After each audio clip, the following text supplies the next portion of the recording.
Welcome to Mighty Married Moms. Join us at our kitchen table twice a week as the Mighty Married Moms, Debbie, Linda, Wendy, invite spectacular guests to weigh in on staying sexy, vibrant, and healthy, building marriages with soul-satisfying connection, raising happy, healthy, successful kids.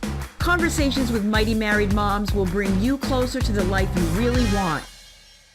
Episode 80. Hi, and welcome to Mighty Married Moms. I'm Linda Tighe. And I'm Debbie Owen. And I'm Wendy Williams. And we had a wonderful conversation earlier with Jane Polley, who is a registered dietitian. Yep. She is a nutritionist and water exercise director at Longfellow Sports Club in Natick, Massachusetts. Actually, Natick and Wayland. She was mentioned by another guest of ours, Lori Hamill, who is the owner of those clubs. And we just had a wonderful talk, some really great takeaways on just simple things that you can do to improve your nutrition immediately, and very, very simple. Yeah, definitely. And very kind-hearted, too, as opposed to punitive, or restrictive. It was just more like folding it into your lifestyle and learning over time. That's what I got from her, too. Yeah, feeling good about yourself all the way along. Yes. And taking that word diet out of the vocabulary. Yeah, because absolutely. That was short-term. I like that. The diets are very short-term. They're not a lifestyle change. Absolutely. Yeah. Absolutely. And I would say that... Wendy just mentioned how kind Jane is. I mean, you get that immediately from her. Her energy is just so warm and beautiful, which is something I've always experienced. I work with her at Longfellow. I'm part of the water exercise program, and everybody loves her, and you feel loved by her. She's just really got that about her, and that's what I think why she's able to create such a powerful community in her Healthy Habits program, right? It starts with the leader, right? The leader's warm and accepting and doesn't make you feel like you're a bad person for, I ate ice cream every single day last week or whatever. She's not going to, it's not a punitive thing like Wendy said. So it was, she just exudes that. And I think one thing she focused on right from the beginning was the community. Yes. Right? Which is so important. Connection. It's so important. I mean, it's one of the 6 human needs. Remind us again. Yeah, so there's, now that I'm put on the spot, I'll see if I can remember. Sorry. I learned these from Tony Robbins too, but the first one is security. You need to feel secure and safe. And then the second one is variety and excitement. And that's kind of a push-pull, because if you have too much security, then you get bored. If you have too much variety and excitement, then you get, it's overwhelming. You get anxious. So, anxious. So you need to have a good level of each. Although different people really thrive on different levels. Some people really need to be safe and secure, and other people really need to have a lot of variety, and that's good for them. But everybody needs all of them. Yep. And then we've got community. We've got love and connection, which is community. Yeah. Okay, so everybody needs to feel loved and connected to a group of people, or to a couple of other people, or even to themselves. You need to connect to yourself. That's part of it too. And the opposite, not the opposite, but kind of the polarity the polarity on that would be significance. So you need to feel respected and significant. But if you get too respected and too significant, you're alone. So that's why those are kind of a push me, pull you type of thing. And then the personal growth, of course, personal growth and contribution. So those are the 6 human needs. So they're sort of set up in 3 kind of balanced pieces. Yeah. Interesting. And the other thing is you need to have growth and contribution. If you don't grow, you die. There's the law of decay. We're either growing or we're decaying, and so everybody needs to be growing. When people get stuck, it's because they're not contributing and they're not growing. And I think back to the conversation that we had with our first guest this morning, where she was talking about when Tony said to her, "What's your purpose?" Yes. Yeah, and she didn't know. She came up with a blank. Yeah. Right. Well, Jane said that too. She started off as a CPA. And she said, "Who this knew, is not right? This is not what I want to be doing. I want to be making a difference. And how can I contribute to people's lives?" Yeah. It's so in important. a different way. Yeah. So important. Yeah. So, I mean, we digressed slightly, but I think they're relevant in terms of taking care of yourself. And if taking care of yourself means being connected to a community of support, then by all means find that community of support and do it. Right. I like what she had to say too about going for her graduate degree, how rewarding that was. Well, and that's what made me think of the 6 human needs also. Right. So it's several of the things she was talking about. They're definitely involved. The community, the growth, the contribution, all of those things are really important. Absolutely. Yeah. Absolutely. And the way she talked about taking care of her mom, saying, artificial sweeteners, for instance, as a nutritionist, are kind of on the list of things to avoid and to minimize or get rid of in one's life. But if you're concerned with whether or not your mom or an older person is getting enough fluids, we're not going to worry about what's in the fluids. We just want to make sure that they get the fluids. They need to be hydrated. Yeah, and I thought that was really wise, to just be very, there's a time and a season to worry about, the contents. Yeah. And if Grandpa's 95 years old and wants a cigar every once in a while, what? Let the guy have a cigar. Do you know what I mean? Like, I wouldn't want him to have it when he's 40, cigars every day, but 95, I think he can have a cigar once in a while. That kind of a thing. Right. Like, whatever's good. He's 95. It's okay. Yeah, exactly. Yeah. And I think she also brought out, an important point is that her whole thing is to stop dieting. Diets, she said, were very short term. So I thought that was really important. And I have read that as well. Diets are short term. You eat a certain way for a short period of time, and then you go back to eating the way that you ate before. Right. Because you're thinking of a diet. It's a short term goal. It's a goal that you get to. Okay, I just lost 10 pounds. Done. And I'm done. I'm done with my diet. It's not a lifestyle change. No. Exactly. And we need to have lifestyle change in order to create permanent change. Right. Exactly. Right. Yeah. Right.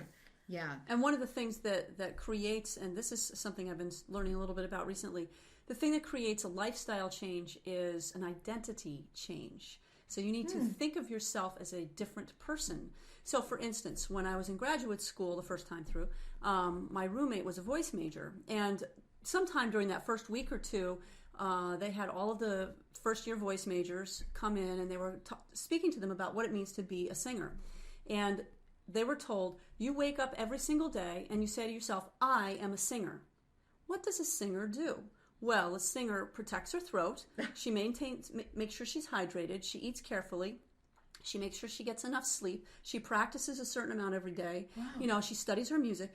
I am a singer. So what does a singer do? Yes. Right. And so if you want to become, if you want to be a person who is strong, slim, fit, sexy, you wake up every day and you say, I am strong, slim, fit, and sexy. And what does a person who is strong, slim, fit, and sexy do every day?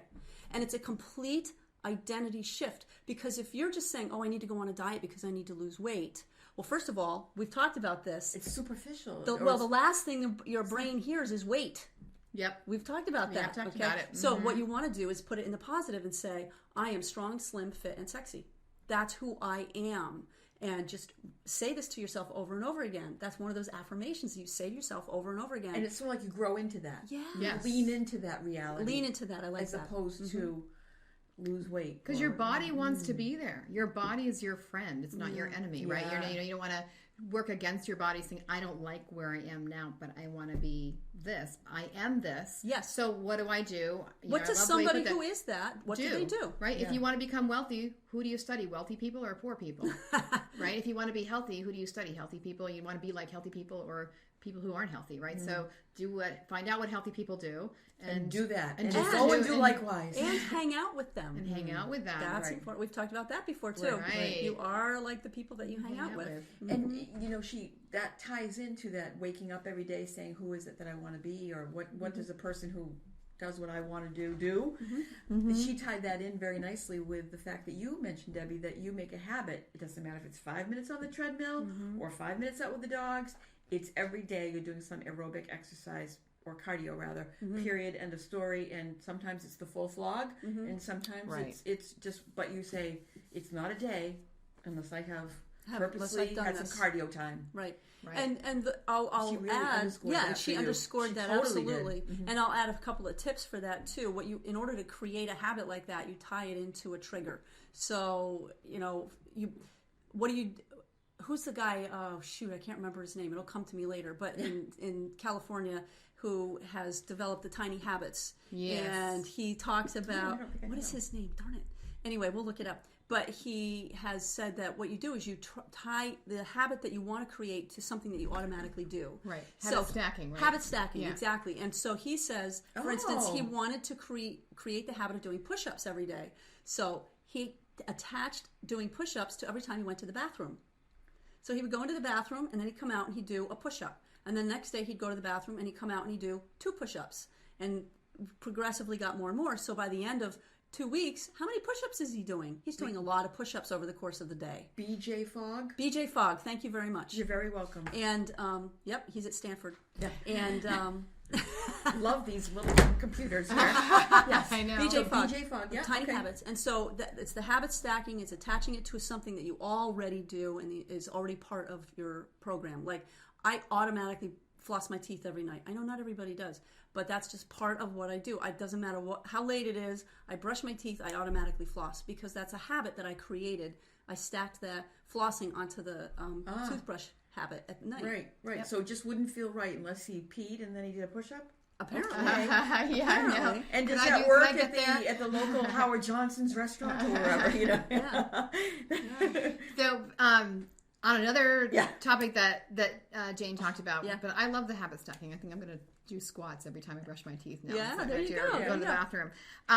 Is that we're more vulnerable at night. And so I think a lot of times, people, one of their toughest times is not to eat late at night, and you read, I shouldn't eat past 7, or, and then you sort of feel the guilt. So you've got the guilt going, but you have these cravings for food at night.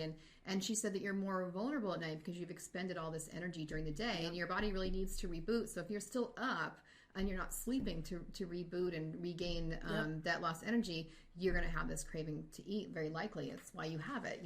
That's the sort of psychology behind it. Right. I thought that was really interesting. She was really just, as Wendy said earlier, she was very kind and forgiving about it. So if the average woman maybe needs about 1,600 calories a day, then Save some. Yeah, save a little bit for that time of night where you're going to have a craving. Maybe you save 200 calories. You can have a little bowl of ice cream if you want to, or you can have whatever is going to make you feel good at night, and don't feel bad about it. It's okay. I love that of releasing the guilt. Yes. In terms of how you eat, as long as you're careful the rest of the day. Right. Well, our another guest that we talked to, Lisa Lieberman Wang, she was saying that she's helped people lose weight by taking away the guilt alone, dropping pounds. Yeah. Just to get the bad attitudes about food and that Well, guilt. and Dr. Kim Duramo said the same thing, that when we're in battle against ourselves, when we're saying bad body, bad heavy woman, Wendy, whatever, all that stuff, that just does not help the body to release weight or to be healthy and normal if we're always in fighting with ourselves. Right. It's just so negative, and that's, I don't know about anybody else, but that's certainly how I grew up. Not necessarily my family, but in the world, like, gotta go on a diet, I'm so out of control, I'm not good, there's just no natural self awareness or self-care, Right. It's always been punitive. Exactly. Yeah, Exactly. So Jane was the opposite of that. Yeah. Which was great. All about the Which was self-care. great. Yeah. Absolutely. Yeah. Absolutely. And she had a great recipe at the end, right? Didn't She she? did have a She great was- recipe. Yeah. Yeah. That sounded delicious. Can we repeat it? Do you think we can repeat Let's it? see. 2 pounds of salmon. Yep. Filet. A tablespoon of mayonnaise, a teaspoon of mustard. Mixing it together. And Spread spread it over. on the salmon. Put it in the oven at 420. Salt and pepper on top. Salt and pepper on top. And That's a little right. sprinkle of thyme. Yes, a little sprig of thyme. Right. The herb is very important. Yeah. Thyme. And right. 425 for 12 425 minutes. for 12 minutes. Everybody will like it from age 4 to 84. That's what she said. Or Or she said 104. 104. 104. That's right. But 104. doesn't that sound delicious? I can't wait. I really want to try that. And simple. I think, a lot of times people don't eat healthy because they think it's going to take a lot of time to prepare the food. There's so many recipes out there. There's so many ways you can cook. And also for me, because I have a family and I'm busy, I will prepare a lot on the weekend, and I'll make little meals and put them in the freezer even during the week. So there's nothing like having Pulling it out. a frozen meal that you've made, homemade, Yep. and you don't have to cook that night. You just pull it out, heat it up, and there it is for your family. It's Yeah. really great. There's also another great idea is to share with other families. So maybe I prepare enough food for my family, Debbie's Plus one other. family, and Wendy's family, right? And I give them their portion. And another time, Debbie will do the same thing, and Wendy will do the same thing. And so you're not always making all the meals that way. You're sharing with other families. I love it's that really idea. great, because I'm going to make soup. It doesn't really matter to me if I make enough to feed 18 or if I make enough to eat to feed 6. You know what I mean? Like, I'm making the soup, I'm cutting everything up. There's not a lot of extra time. But if I'm doing that and I'm giving that to 2 other families, and then they're making stuff for me, that's a huge time saver. Yeah, I mean, that's great. Huge. That's great. And you're going to eat things that you wouldn't. Like, I don't know Jane's recipe for salmon. I make salmon. I have my recipes for salmon that I've used. My kids really like it. But I'm going to try that one now because that's really great. So if you share recipes, that's a great idea. or share the food, you're going to eat things you wouldn't eat. We're going to have to get a couple of links from Jane about really good recipes that she likes and put them in the show notes. Absolutely. Good Absolutely. idea. Good idea. Yeah. So, thanks for joining us today on Mighty Married Moms. You can find us at mightymarriedmoms.com. You can also find us on YouTube and iTunes. And remember to tell your friends. Go to iTunes, subscribe to Mighty Married Moms, give us a rating and a review. We would so appreciate that. And if you have found things that you are interested in hearing about today and you've got some great tips, we have lots of more episodes with all kinds of guests with all kinds of amazing information and tips. Yep. So thanks. Have a fabulous day, and we will see you soon. Thanks. Bye. Thank you for joining us for this episode of Mighty Married Moms. Tune in twice a week on Mondays and Thursdays to meet fascinating and inspiring guests who will help you create the life you've always wanted. You can find these episodes and special gifts just for you at mightymarriedmoms.com, as well as a link to our Facebook community, where we continue the conversation around the kitchen table. Please also help share the love by leaving a review on iTunes. We'll see you next time.